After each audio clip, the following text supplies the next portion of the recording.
যারা এসএসসি 2026 পরীক্ষা দিয়েছো তোমাদের রেজাল্ট মার্কশিটে নাম্বার সহ অর্থাৎ তোমাদের মার্কশিটে নাম্বার সহ দেখার উপায় সব বোর্ডে তুমি তোমার এরকম মার্কশিট এবং নাম্বারটা কিভাবে দেখবে A to Z তোমাদেরকে দেখিয়ে দেবো। তোমরা যে বোর্ডে থাকো না কেন তোমাদের জন্য এই বিষয়টা খুবই জরুরি।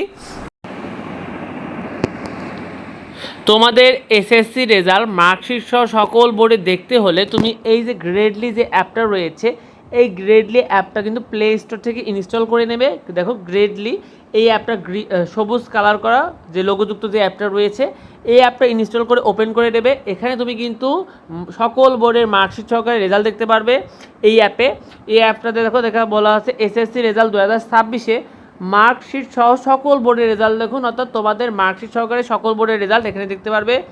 দেখো এখানে ই বোর্ডের রেজাল্ট রয়েছে, অর্থাৎ এটা বোর্ডের রেজাল্ট সার্ভার রয়েছে, আবার অল বোর্ডের রেজাল্ট। তোমরা অনেকে বুঝতে পারছো যে তোমাদের যে বোর্ডের রেজাল্টগুলো রয়েছে যেমন Dhaka board, Chittagong board, Jessore board, Rajshahi board, Barishal board, Sylhet board, Comilla board, Dinajpur board, Mymensingh board, Madrasa board, যতগুলা বোর্ড রয়েছে তাদের যখন সার্ভারটা ওপেন হবে সেই সার্ভারটা কিন্তু এই অ্যাপের সাথে তারা লিঙ্ক করে দেবে, যার কারণে তোমরা সবার আগে এই সার্ভারগুলো থেকে তোমাদের মার্কশিট সহকারে রেজাল্টটা দেখতে পারবে।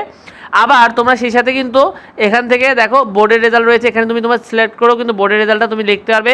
যেমন এখানে তোমার বোর্ডে তোমার কোন বোর্ড রয়েছে সেটা সিলেক্ট করে, তোমার এসএসসি যেমন সিলেক্ট করে, তোমার সালটা সিলেক্ট করে, তারপর তুমি তোমার ফলাফলের ধরন দেখো, ফলাফলের ধরন একক, তারপরে এভাবে দেখো পরীক্ষা, এটা ইংলিশ বাংলা দুইটাই করতে পারবে, এটা ইংলিশও করে নিতে পারবে। পরীক্ষা দেখো রোল নাম্বার, তোমার যে রোল নাম্বারটা রয়েছে এখানে টাইপ করে দেবে, এরপর তোমার রেজিস্ট্রেশন নাম্বার যেটা রয়েছে সেটা টাইপ করে দেবে। তো এরপরে তুমি কি করবে, এখানে যে ক্যাপচারটা রয়েছে দেখো এখানে একটা ছবিতে ক্যাপচার রয়েছে 9664 এরকম ক্যাপচার যেটা থাকবে সেইটা তুমি টাইপ করে এই যে ফলাফল দেখুন যে অপশনটা রয়েছে এই ফলাফল দেখুন অপশনে ক্লিক করলে তুমি তোমার রেজাল্টটা পেয়ে যাবে। তুমি চাইলে এসএমএস এর রেজাল্টটা এখানে ক্লিক করে দিতে হবে, এখানে এসএমএস এর রেজাল্টও দেখা যাবে। তোমাদের বলা যায় একটা অ্যাপে তুমি যাবতীয় সুবিধা পাবে তোমার এসএসসি রেজাল্ট মার্কশিট সহকারে দ্রুত দেখার জন্য সবার আগে পেতে। সুতরাং সবার আগে মার্কশিটগুলো পেতে এই অ্যাপটা তুমি ইনস্টল করে রাখতে পারো, এই অ্যাপটা তোমার জন্য অনেক বেশি উপকারী। তো আর এই বিষয়টা তোমার বন্ধুদেরকে শেয়ার করে দাও যাতে অন্যরা এই বিষয়টি জানতে পারে, অনেকে এই বিষয়টা জানতে চেয়েছে। তো তাই যখন রেজাল্ট দেবে অনেক সার্ভার ডাউন থাকবে সেক্ষেত্রে এই অ্যাপটা ইনস্টল করে রেখো। দেখা হয় পরবর্তী ভিডিওতে, পরবর্তী আপডেটে। ধন্যবাদ।